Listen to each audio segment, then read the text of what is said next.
Because, okay, some feminists will hold up contraception as the ticket to equality with men, and in some respects you can see why they say that. But at the same time, contraception runs the risk of men abusing women even more than they might otherwise do. And Lewis zeroes in on this because he says, for as long as sex is open to new life, men realize that there is a sort of uncharitable element in making a woman into an unwed mother. Dr. Michael Ward, what a privilege to have you on our podcast today. Just if you're tuning in for the first time, we're Coalition for Marriage, UK's largest pro-marriage organisation, representing tens of thousands of people from all faiths and none who support this thing, man-woman marriage. Marriage is really important to society. We think that's why we exist. And a lot of our supporters, not all, but a large number of them will be Christians. And a very famous Christian author that many Christians will have heard to is a chap called C.S. Lewis. And it's great to be talking to Dr. Michael Ward from Oxford University. I'll introduce him properly in a few minutes because I think N.T. Wright has called him the foremost living scholar on C.S. Lewis. So what a privilege to talk to you today, Michael. Would you begin maybe just by saying hi to our viewers and our listeners? Hi, viewers and listeners. Thank you, Tony, for having me. Well, it's a real privilege to have you. You're an associate member of the Faculty of Theology and Religion at Oxford. You're also a professor at Houston Christian University, and you've written extensively on the subject and the works of Lewis, including something which we'll come on to, Planet Narnia, which is a very interesting work, of course, and many other works. Before we start going into some of those and the writings of C.S. Lewis around marriage, which a lot of people won't even know exist, but actually they permeate an awful lot of what is written, and the concepts of man and woman and what they mean on a more ethereal level comes into a lot of his writings. Would you start off, for those of us who may not know anything about C.S. Lewis at all, perhaps you could give us a brief introduction of who he was, what he did, and why you became so fascinated with his life and his works? Yeah, C.S. Lewis, Clive Staples Lewis, was born in 1898 in Belfast, died in 1963 in Oxford. He had most of his life in Oxford and had a long career in academia, first at Oxford and then at Cambridge. He was a medieval literary historian and scholar, but also a philosopher. He started out studying and teaching philosophy, especially ethics, at Oxford. He was raised in a Christian family, but had about 20 years when he was calling himself an atheist in his teens and 20s. Came back to the practice of the Christian faith in his early 30s, largely as a result of the influence of his great friend and colleague at Oxford, J.R.R. Tolkien, who probably needs no introduction. Lewis and Tolkien were hugely influential on each other. And after Lewis resumed the practice of his Christian faith, he became, in addition to his academic scholarship, he became a prominent defender of Christianity with works of Christian apologetics like Mere Christianity, for instance, but also was a significant novelist. He's best known for his Narnia books, The Lion, the Witch and the Wardrobe, and 6 other stories. But probably what we will be talking about mostly today, I suspect, is a series of 3 books called the Ransom Trilogy. Some people call it the Space Trilogy, but I think it's best to call it the Ransom Trilogy, which largely concern the questions of gender and marriage. And we'll get into that. And that's hones down onto our subject specifically. Now, he didn't get married until later in life, did he? But nevertheless, he's got some very strong opinions that come through in his works. And one of the trilogy you mentioned, one of those books is That Hideous Strength, and it starts off with the word matrimony. A lot of people don't understand what matrimony means as a word. Perhaps you could explore that with us and then take us into perhaps some of Lewis's thinking around marriage as explored in that trilogy. Yeah, so matrimony literally means the mother state, the mother condition. Matri, of course, think of matriarch, think of maternal. And it's interesting how Lewis begins that 3rd book in his trilogy with that very word, matrimony. And he's quoting the prayer book service for the solemnization of holy matrimony. In the order of service, in the Anglican prayer book, 3 reasons are given as to why people might want to marry. And the first of them has to do with the procreation of children. The second has to do with the avoidance of sin.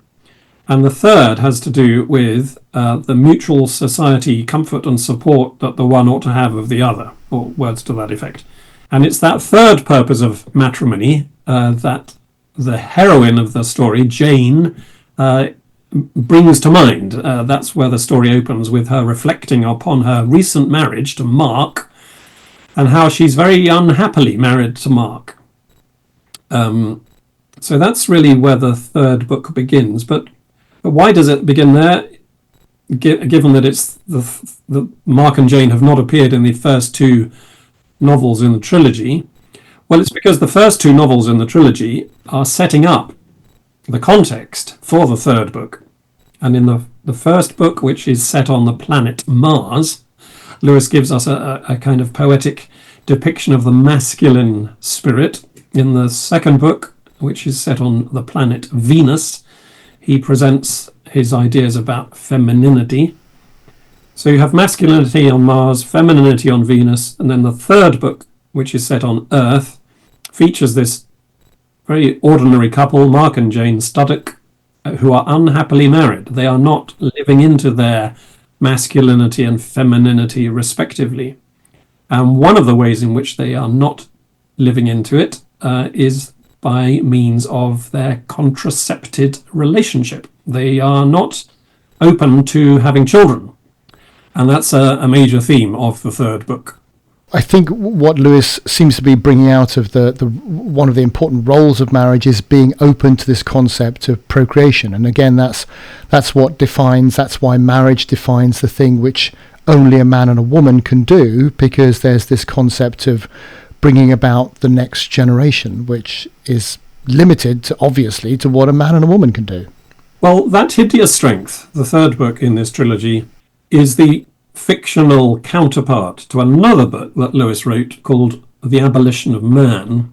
That's non-fiction, that's philosophical, and that is his attempt to defend the idea of objective value. He's attacking subjectivism and he's defending objective value.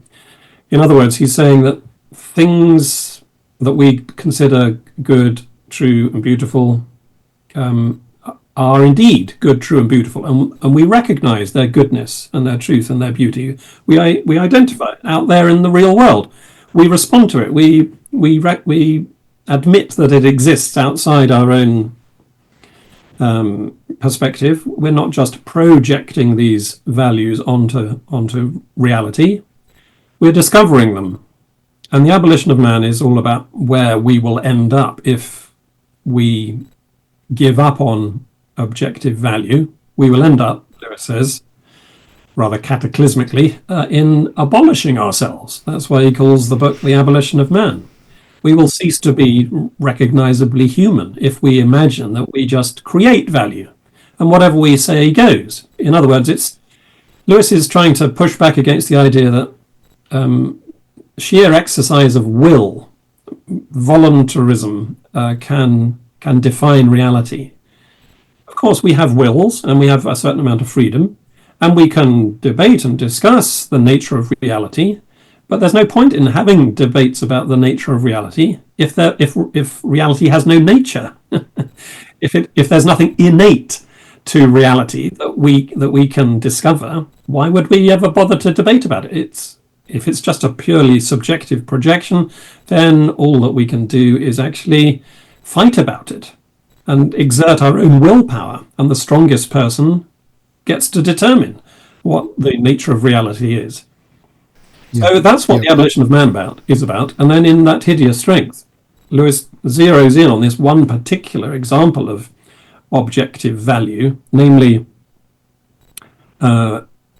sexually healthy human bodies. The human body, when it's working properly, is designed to bring about the next generation. And a man and a woman, when they engage in sexual intercourse are objectively doing the thing that creates babies.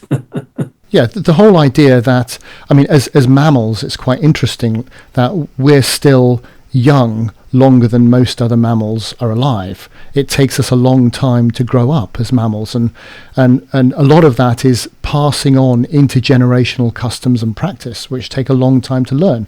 And again, that's another fundamental role of the marriage, if you like, is to raise, not just to bring about the next generation, but to raise it properly as well, and to turn it into a well-functioning, well-rounded human being.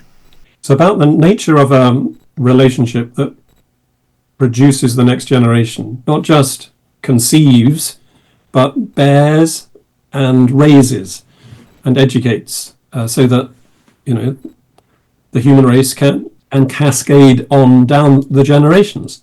I don't want people to miss out your own work, After Humanity, which again is another wonderful work, exploring Lewis's thoughts in the work you mentioned earlier, because again it was such a formidable thinker that in some ways some people find it impenetrable, but you've done a great job in exploring some of the stuff there, so I'd commend that work to people as well.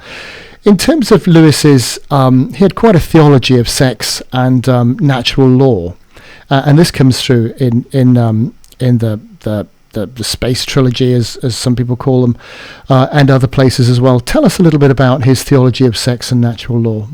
Natural law is just another name for, you know, the first principles of practical reason, or the Tao. That's the term Lewis actually uses in The Abolition of Man, using a Chinese term for the way of being human. The universally recognized ecology of moral value that all human beings have some access to, regardless of their faith tradition, regardless of whether they're Western or Eastern. All human beings have recognized that, for instance, we have duties to our ancestors and elders. We have duties to children and posterity. There are duties about telling the truth, about not taking innocent life. There are duties governing sexual behavior. Of course, different cultures, different traditions have differed about, you know, Lewis says, how many wives a man might have, but every tradition has accepted that a man can't just have any woman he likes at any time for any reason. So there are these moral realities that human beings perceive, and that, for Lewis as a Christian, is one of the evidences that he finds for the divine image in the human person, that God has given us consciences. But in The Abolition of Man, actually, he's not making a religious or a Christian argument. He's just purely propounding a philosophical case. So that's The Abolition of Man. And in that hideous strength, Mark and Jane need to recognize that there is a natural law governing their relationship. It's not just a friendship, of course. It's a marriage. Indeed, it's matrimony. It's that particular kind of friendship which is ordered to the procreation of children. Which is why, you know, in your very valuable work in the Coalition for Marriage, you're not saying anything against friendship between people of the same sex, or indeed friendship between a man and a woman. What you're talking about is that particular relationship between a man and a woman that is ordered to the procreation of the species. That's what marriage is defined as. And that's why really it would be helpful that more of us talked about matrimony as opposed to just marriage. The word marriage doesn't etymologically require an idea of the next generation. And of course, you know, C.S. Lewis is perfectly cognizant of the fact that not all marriages will result in children. Tragically, some people are infertile, sterile. Some marriages are contracted late in life after fertility has been lost. But nonetheless, in principle, the relationship between a man and a woman is matrimonial, and that's why it's right to call it marriage. That's correct. And that's why other things, it's not right to call them marriage. A triangle, for example, is defines the shape with three sides. And that's not phobic towards shapes with four sides. It's just so we have a vernacular to distinguish one shape from another, because they have particular qualities. And there's the particular quality in the thing that a man and a woman can do, which two members of the same sex cannot do. And so merging the terms doesn't make sense. It's technically wrong. It's inconsistent, and we ought not do it. But like you say, that doesn't pass comment on the in a liberal democracy, its views on other things and other types of relationships. But we need to define that unique thing separately. That's right. Yeah. So we've discussed a little bit around the concept of matrimony, and about more maybe about the Lewis's concept of the abolition of matrimony, and touching on contraception there, and bearing in mind, of course, what's happening in our country with surrogacy, what's happening around the world with surrogacy, the idea that the mother is just a birthing unit, and the baby becomes a product, a good for somebody else, if you like, and also maybe the idea, coming to fruition of Lewis's prediction, really, in that our reproduction rate has fallen to 1.44, which means every next generation of human beings is reduced in size by 30% from the previous one, which, and this is an ongoing thing, so that points to the end of the species if we're not careful, which is exactly what Lewis predicted. So maybe you could pick up a few of those things and talk to us about what Lewis said. He says in one place that he has never propounded a general position on contraception. He was an Anglican. Anglicans in the 1930s began to revise their view of contraception. Until 1930, the Church of England, the Anglican Church, was firmly against contraception, as indeed all Christian traditions had been really up until that point. But in 1930, the meeting of the Anglican bishops that year at the Lambeth Conference revised teaching very slightly to admit the possibility that some married couples only, in certain circumstances, could legitimately, licitly practice contraception. But until that point, everybody had been against it. And even then, in 1930, the Anglican bishop said, you must not practice contraception for purposes of just convenience or selfishness, or let alone luxury. And even in the 1930 conference, the Anglican bishops were still stating that the essential purposes of marriage were noble and procreative. That's less than 100 years ago, 1930. And now, what are we, 95 years later, very, very, very few people, Christians of any stripe, Anglicans or other kinds, hold that marriage should be considered essentially procreative, open to new life. But everybody until about 100 years ago did think that. So one of the reasons why now we in the 21st century are so confused about what marriage is, and who can enter into a marriage, and indeed what a man is, what a woman is, part of all that is to be found originating in the 1930s. It was a really hot topic in the first quarter, or really the first half of the 20th century, contraception. Everybody was talking about it. There were people like H.G. Wells and Julian Huxley promoting contraception. There were others like G.K. Chesterton and indeed George Orwell, a slightly surprising figure maybe, saying no, contraception is not a good thing. Lewis enters the fray with the Ransom trilogy, not because he's wanting to say that necessarily contraception is always wrong, but he is saying he would not like the job of defending it against an almost unbroken tradition of Christian opposition to it. So at the end of the novel, the characters, Mark and Jane, and indeed all the other married couples, and indeed even all the animals, go off and have a glorious session of private lovemaking between them. It's a glorious paean to fruitful, sexual, carnal behavior. I mean, Lewis is celebrating the human body and the human relationship called matrimony, because, as he says elsewhere, those relationships are the fountains of history. Where's the next generation come from? Where is our future going to come from, if not from these relationships? Absolutely, and we can only look around at society and see how we've trivialized sex, really. And the idea that the thing which is taught in schools these days is the only thing which is important is consent. What about Lewis talks about male and female roles and cosmic imagery? Perhaps you could, gender roles, if you like, and cosmic imagery or symbols. Perhaps you can explore that a little bit for us and tell us where he talks about that and what he says. As I say, the first two books in the trilogy are set on Mars and Venus.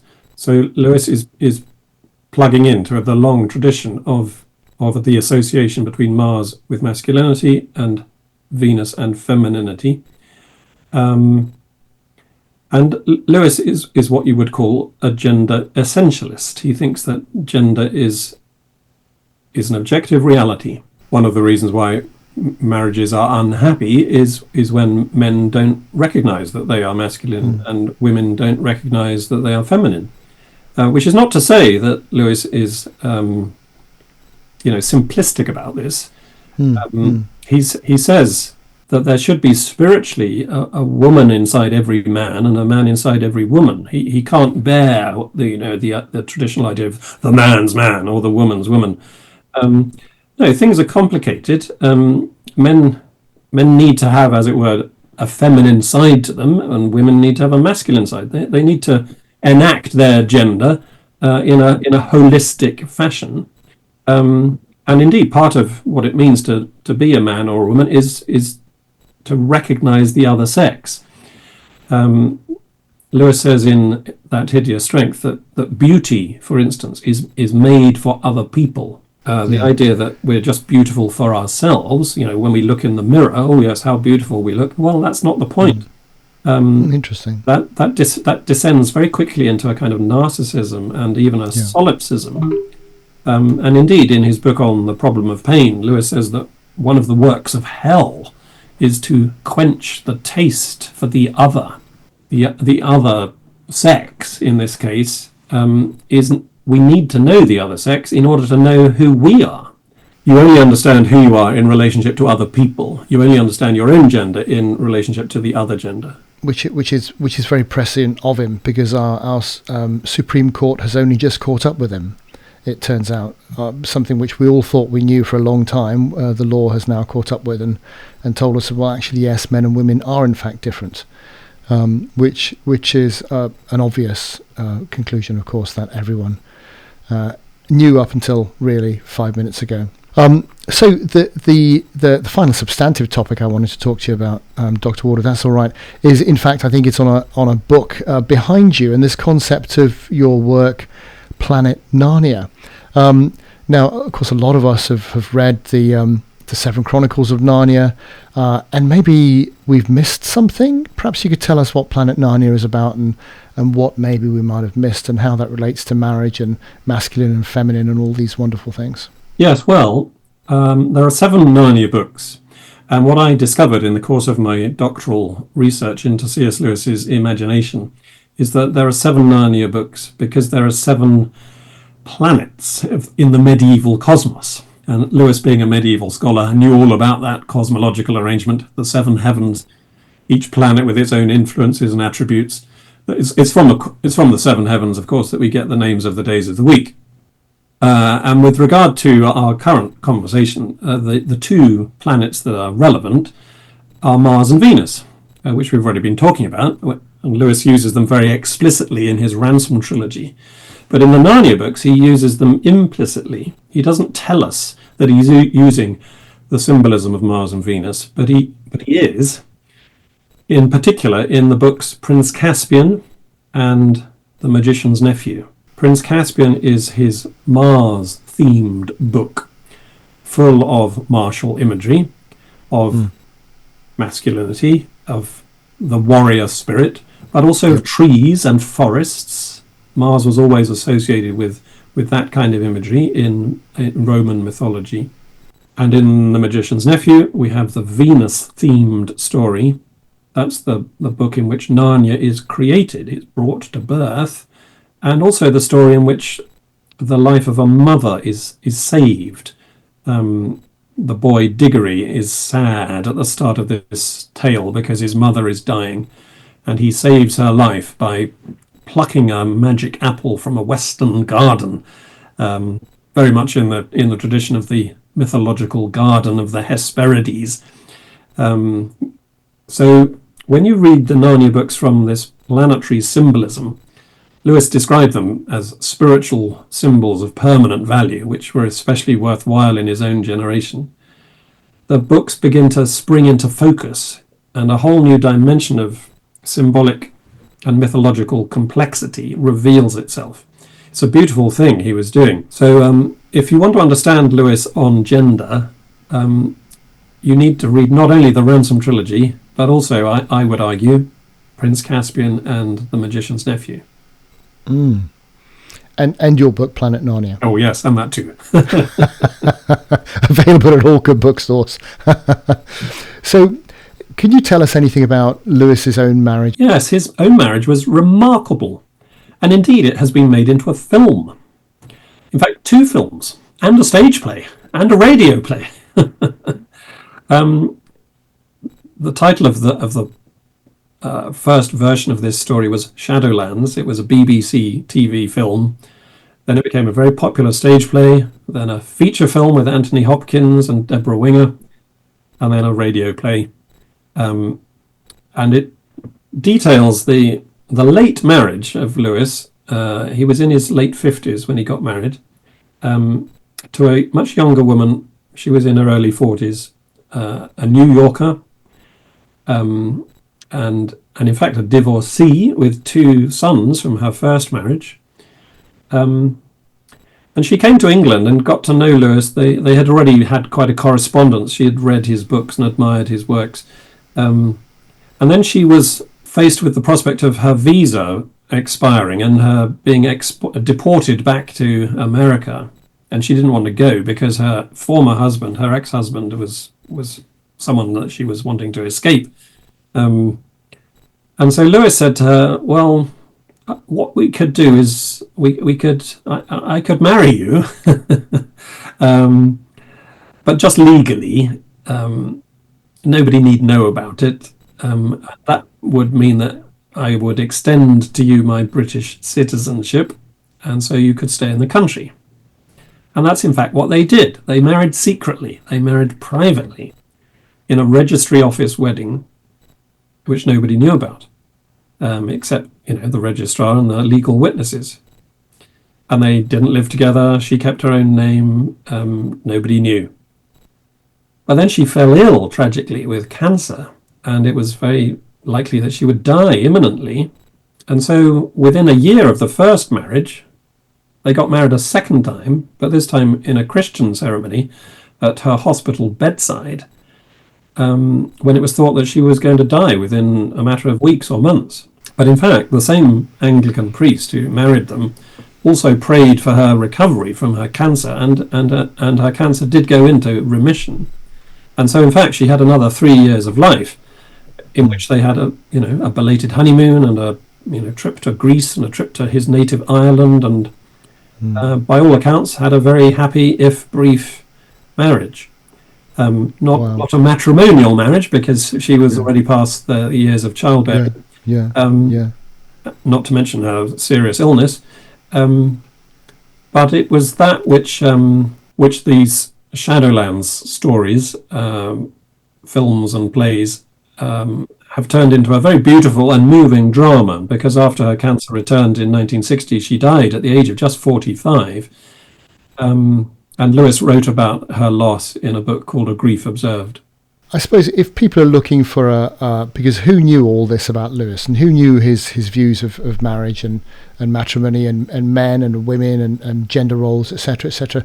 And I suppose just let's deal with the criticism. Some people say, look, he was very patriarchal, he was very misogynistic in his understanding, but it seems to me that wasn't the case, because he was much more nuanced, as you've referred to.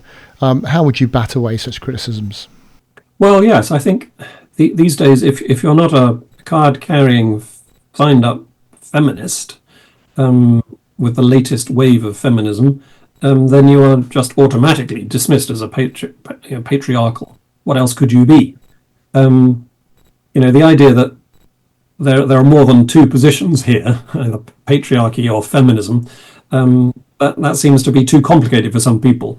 There are gradations between the two extremes. Lewis thought that men and women were different, and that men and women needed to be treated differently. That was part of what it would mean to respect women, is to acknowledge that they are not the same as men, and that they have their own particular needs and desires, which will include, yes, careers, work outside the home. And he's fully cognizant of that fact and supports it. At a relatively early age, he was saying, of course, there should be equal pay for equal work. He was totally in favour of that.